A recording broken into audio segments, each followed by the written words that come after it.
You from here? Yeah, born and raised, Baltimore City. Where you from? Eastern Europe. Eastern Europe? Yeah. I like that accent. How's your mom?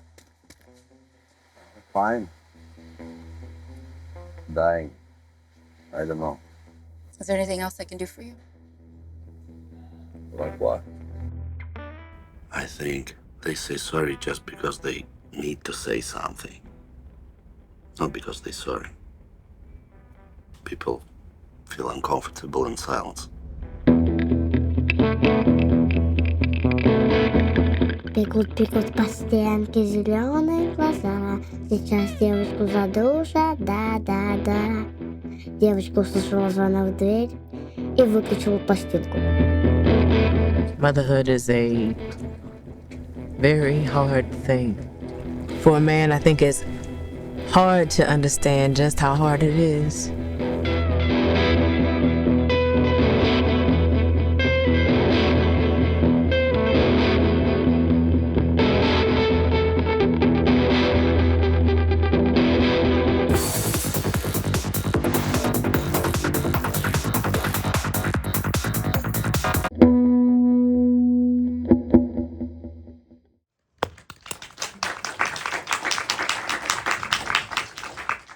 Спасибо, что посмотрели, потому что это был личный фильм, который изначально не предполагался для большого зрителя, но в конечном счете решили, что готов для большого зрителя. В общем, все. Я не знаю, что сейчас сказать. Да, на самом деле трудно что-то говорить после. Мы вроде уже все сказали. Поэтому, если есть что спросить, если что-то интересно. Там надежда есть в конце какая-то на что-то? Есть что-то светлое? Так, кто-то возражает в другом конце зала. Это хорошо, когда есть дискуссия. Что там в жизни, да? Юджин. Знаете, просто кто-то из наших мэтров киношных говорил, что некоторые люди, обычно люди ходят к психиатру, психоаналитику, а режиссер снимает кино. Поэтому я-то его делал для того, чтобы спроцессировать то, через что я проходил. Поэтому у меня не было ответа на тот момент, когда я снимал кино, и поэтому в фильме ответа тоже нету. Как-то так. Да, надо уточнить, что это personal story, это не это Жанина история, в общем. И через, художественными средствами выраженных. Да, конечно, спрашивайте. Спасибо за час 10. Спасибо, что не дольше, в смысле? Это сложно, вы говорите сами, фильм, кино, у меня не укладывается в голове, то есть я пришел не на фильм, не на кино. Да. Я просто, вы сами вначале сказали час 10, я искал, как же назвать это действо. Да? Спасибо, конечно, что много. Спасибо за то, что мы остаемся неравнодушными. Вот такое у меня впечатление. Это, да. Артур хотел спросить, почему вы не в майке Алекса сегодня? Это нужно объяснить. Анна, скажи, просто я не очень точно помню, что ты знаешь, это какой-то символ лесных братьев, да, по-моему, или что-то такое там, да? Это латышская майка. Да. Что-то, я просто не помню, что там написано, в чем там. Без зоны доступа. И почему я не в ней? Потому что она в стирке. Но она живая, это моя майка, да, и она есть. Я даже не подумал, что надо в ней прийти. Давайте я разгоняю, переоденусь еще разок. В общем, я понимаю, что трудно что-то спрашивать. Мне на самом деле это основная проблема с этим фильмом, что когда все показы, которые я устраивал, первый я устраивал близкому кругу, которые люди снимались и связаны.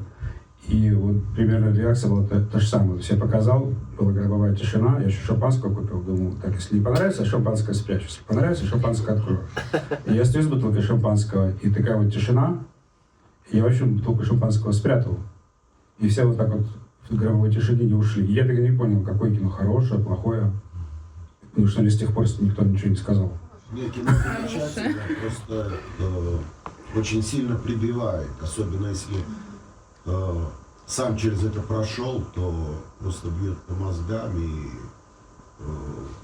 проецируешь это на себя, вспоминаешь, и параллельно идут, вот у меня шли параллельно две истории, то есть та, что на экране, и моя. Это... Ну, мне кажется, я, наверное, для этого это и делал, чтобы как-то, чтобы вот через то, что говорится, с более объединить, чтобы люди, которые через что же прошли, чтобы можно было понять, что как бы, ну, мы все вместе в этом, может быть, для этого, я не знаю. А расскажите об актерах второго плана, которые появлялись в кадре. Это профессиональные актеры. Где вы набрали вот этих замечательных людей, замечательная роль владелицы агентства? Вы можете что-то вспомнить, рассказать пару слов о том, с кем вы поработали во время съемок? Ну, там часть профессиональных актеров, а часть не актеров вообще. Вот Рамон, пацан, с которым Артур разговаривал. В машине, с которым мы едем. Да, он свою историю рассказывает, это реальный персонаж, про который я, собственно говоря, делаю большое документальное кино во второй год. То есть это вот из реальности. Механик тоже, он просто мой механик. Ой, это просто сказать про Юру, там вот этот Юра, который вот начальник сервиса. Он Юра, на самом деле. Паша его отец. Он на самом деле Юра. И он реально, он украинец. Но сколько он назад лет переехал? Ну, там тоже там 30, больше 30 лет. Но, как видите, ничего не изменилось. За 30 лет вообще никак Америка не повлияла на него вообще никак. Абсолютно. Он реально такой человек. Он не играл. А вообще, не то, что он не играл, он хотел больше.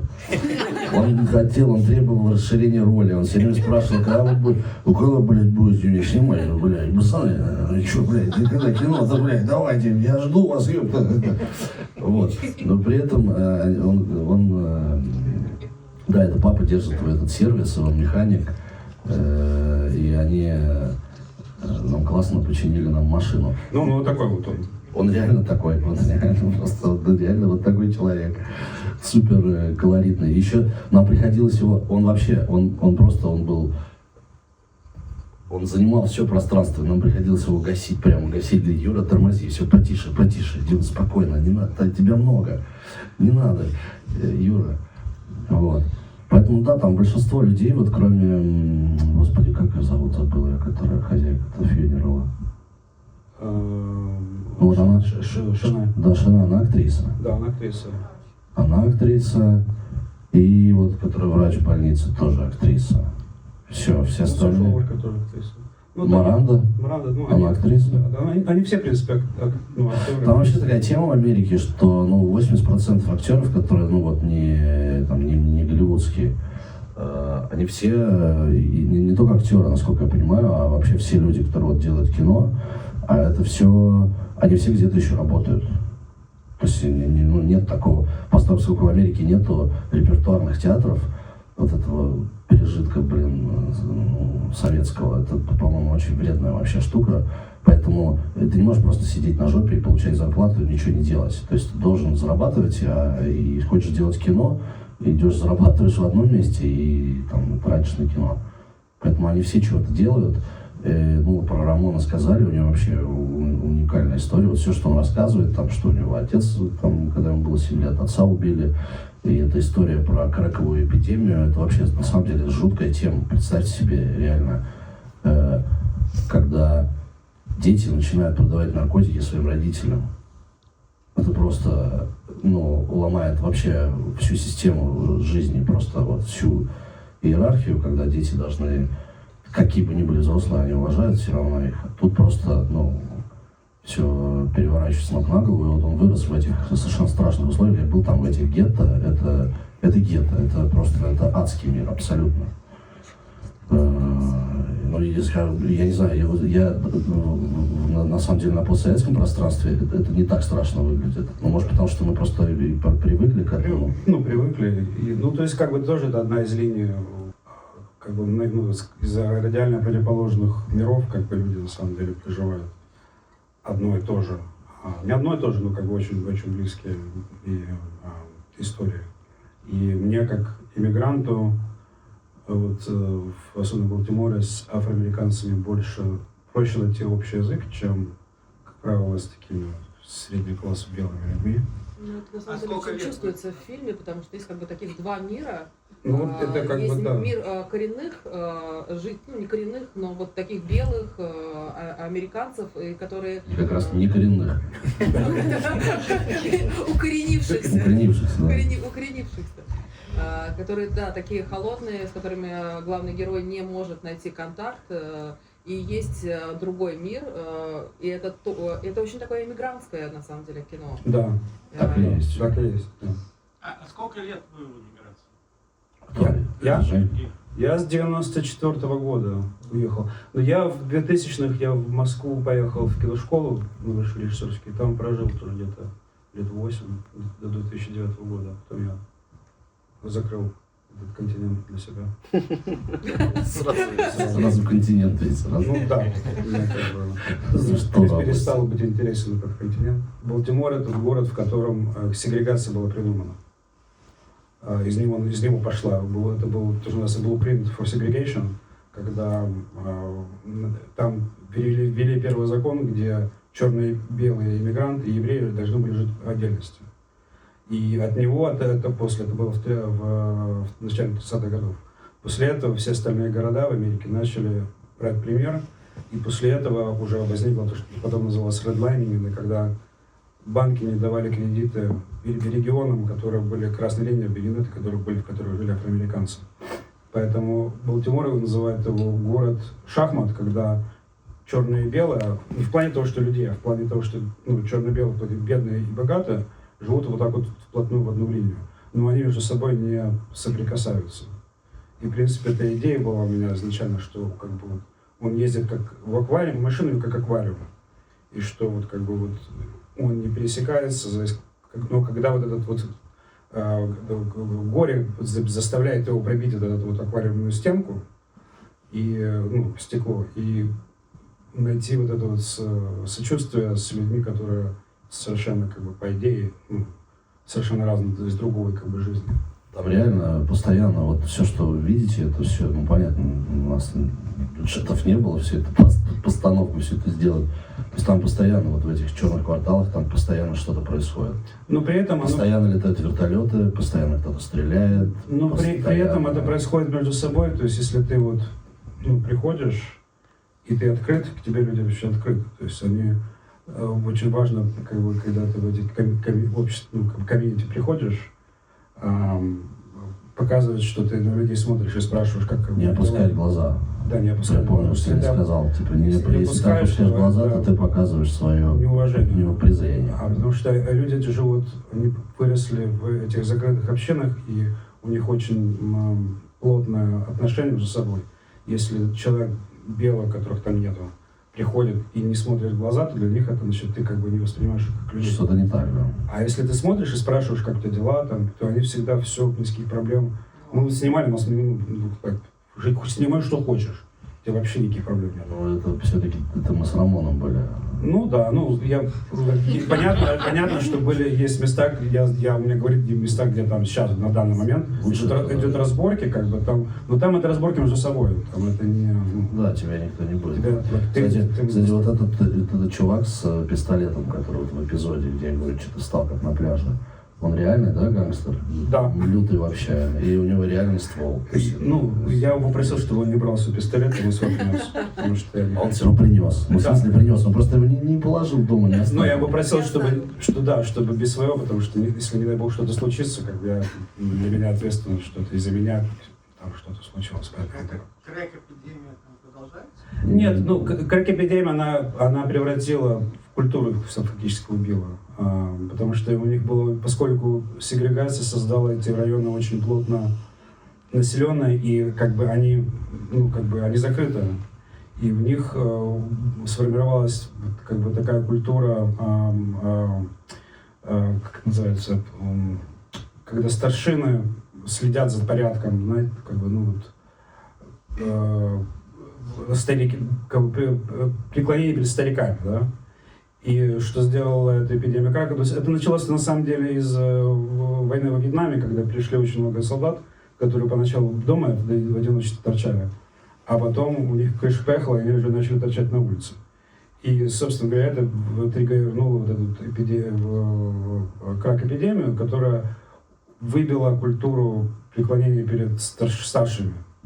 И молодежь перестала уважать старших людей, и началась полностью как бы этот вот откат в такую анархию, который сейчас, возвращается, сейчас как бы есть многие массы как бы, вопросов, которые, методов решения этих вопросов, то есть это как бы люди работают над этим.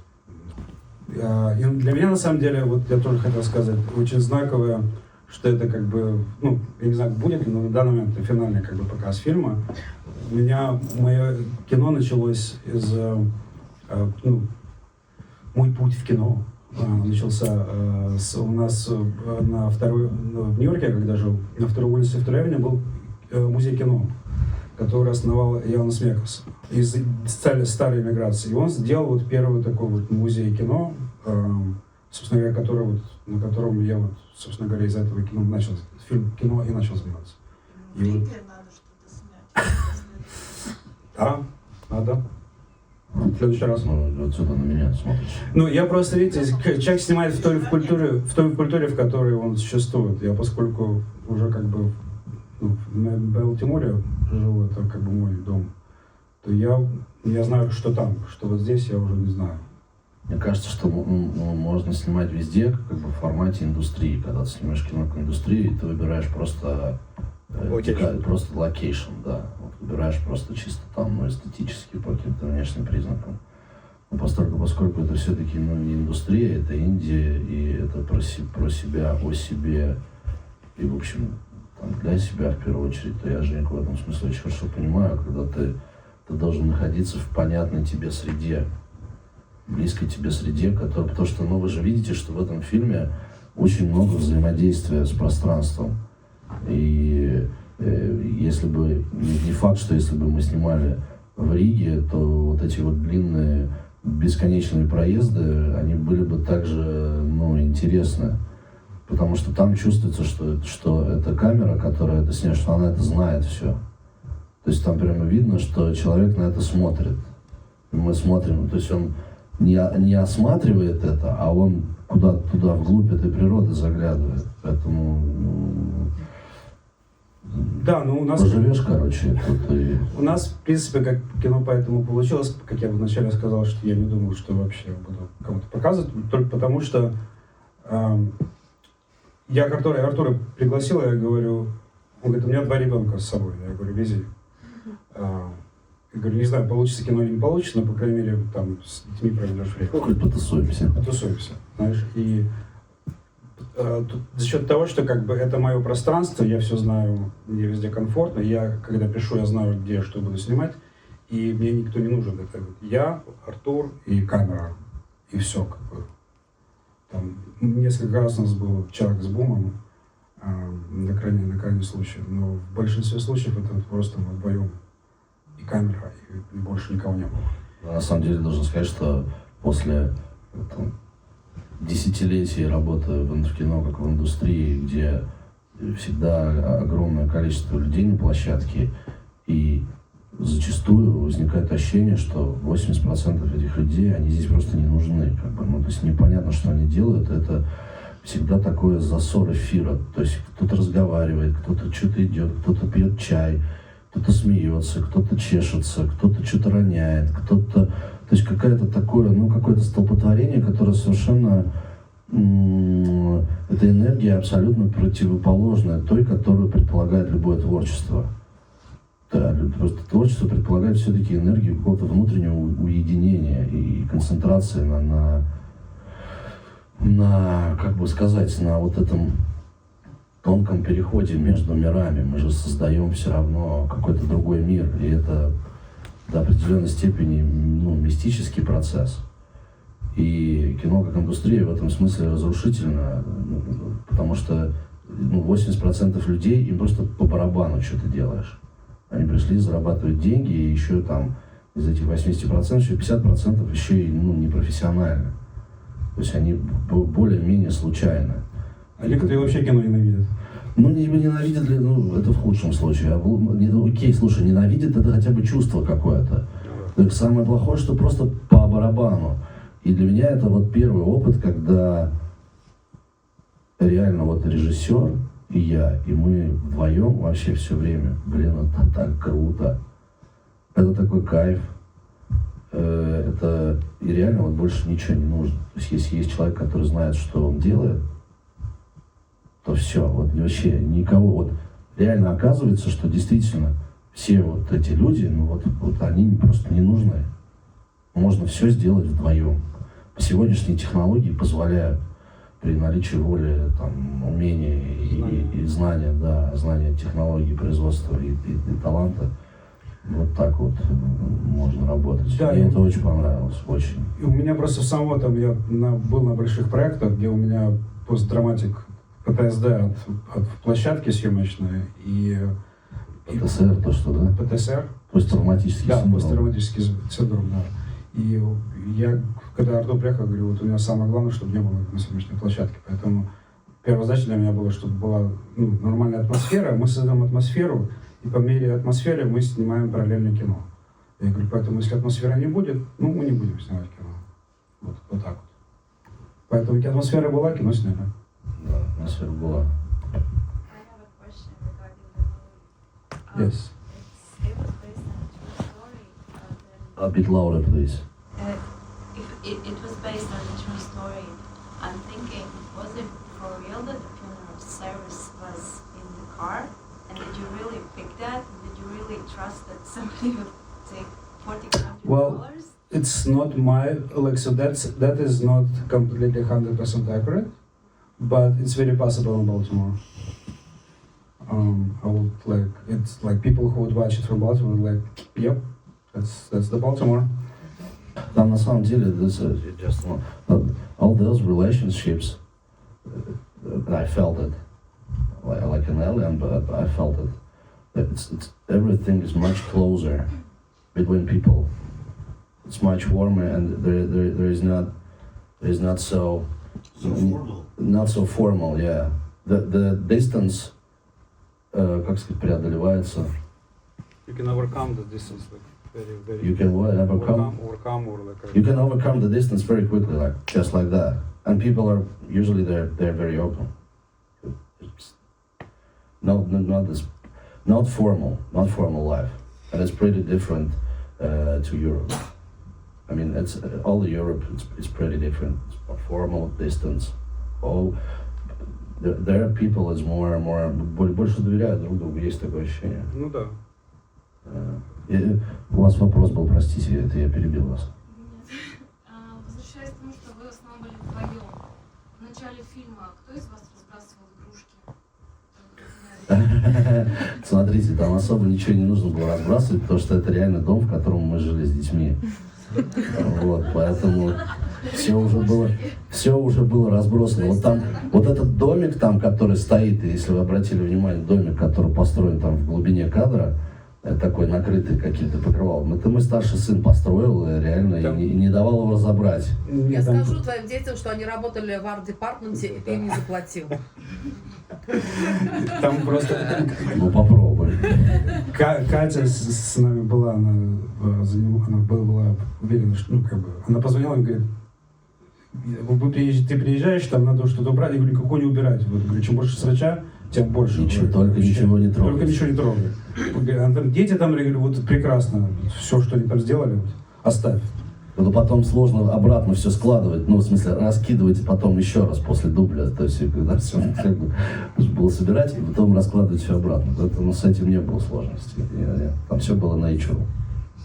Ну, опять-таки, мы создаем среду, и это вот мой самый такой... И не нужно уже ни арт-департмента, никого. Не нужно арт-департмент в этом случае. Ага.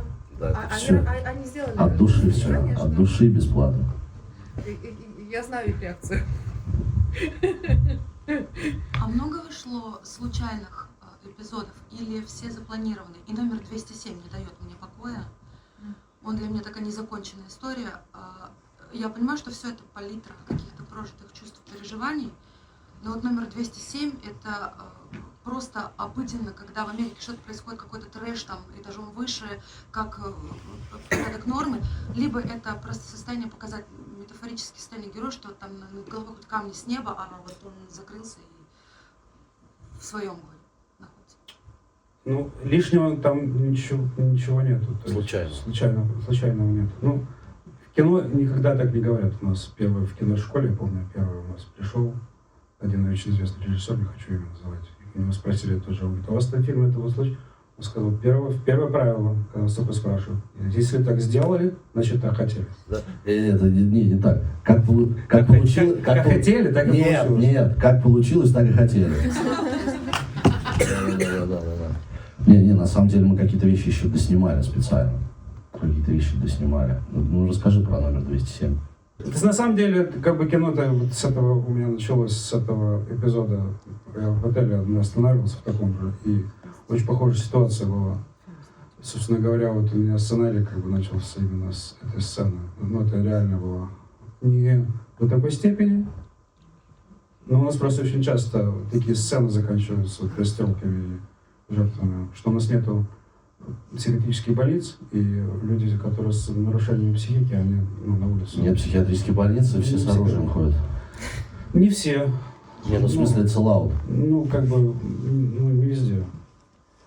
Кириан только как бы в некоторых штатах ты можешь прямо с пистолетом ходить, в остальных там. У нас нелегально. Ходят то, что ходят, нелегально.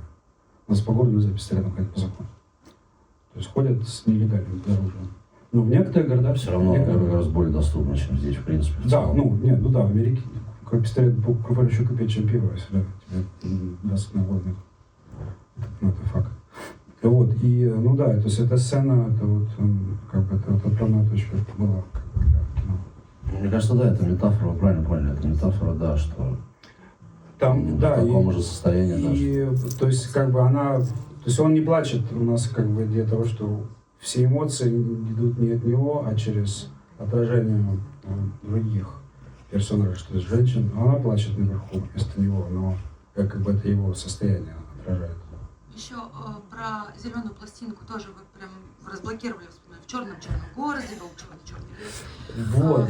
И зеленая пластинка всем понятно, когда вы в других странах вообще никому не понятно. Что мне понятно, мама, раз рука, вторая рука, мне здесь четко понятно.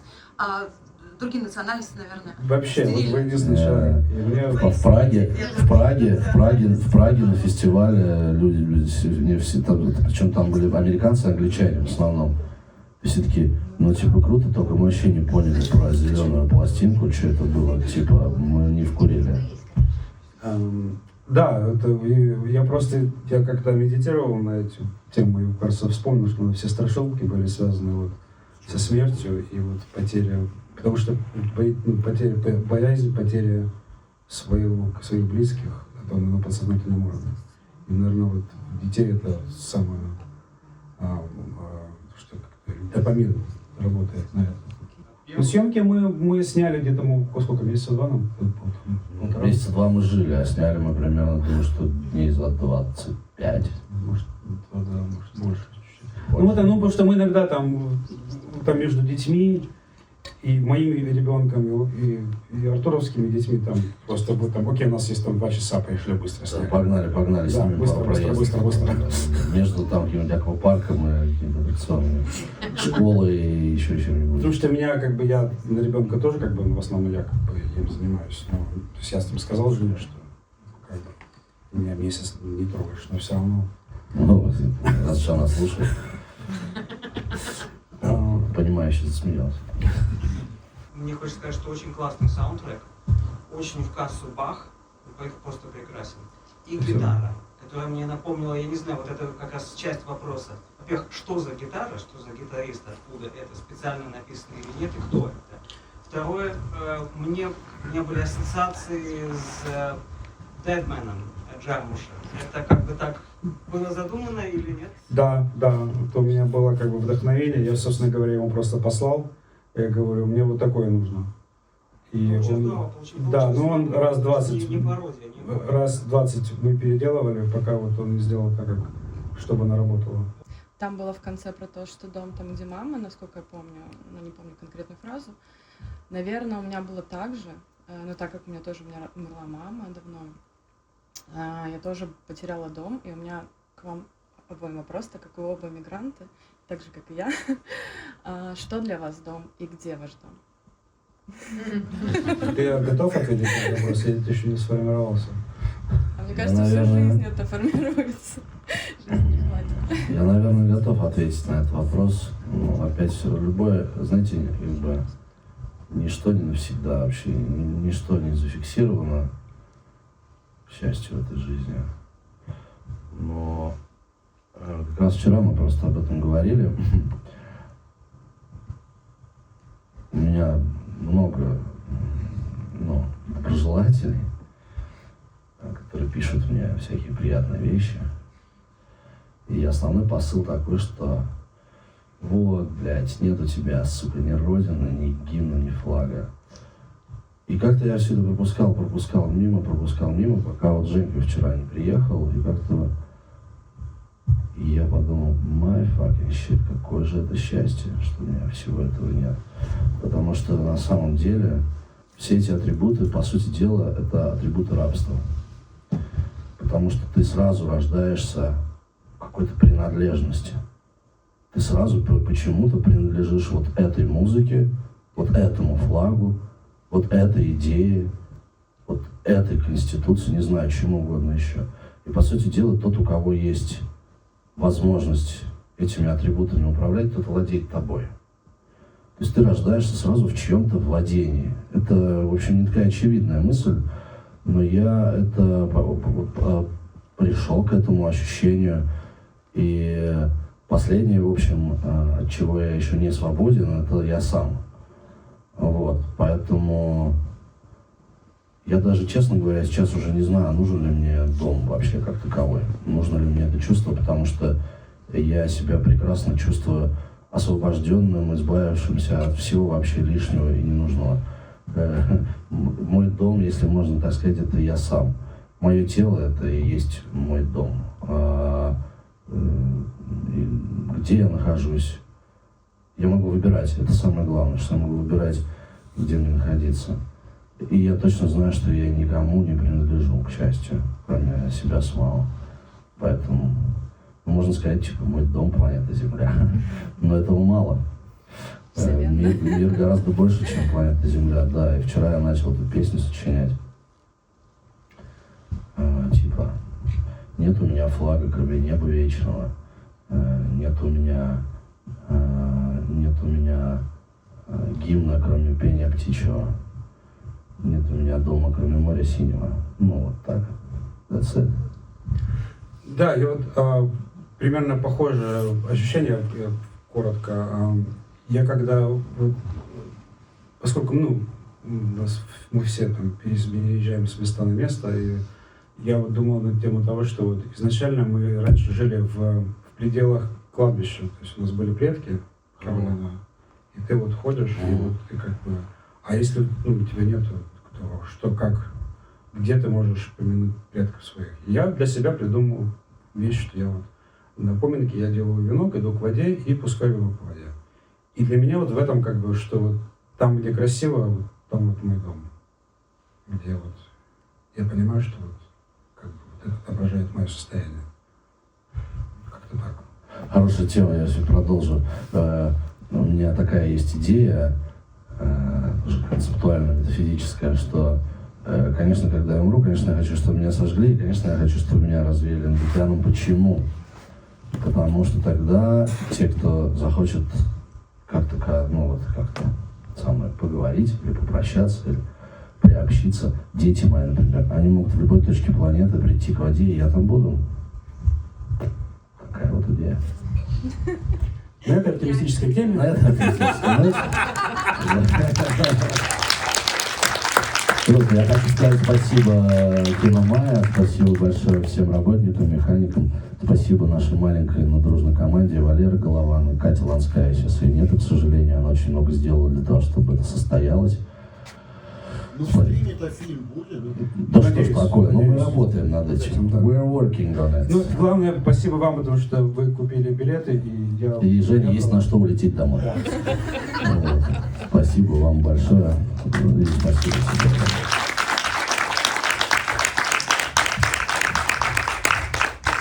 Все, теперь неофициальная часть.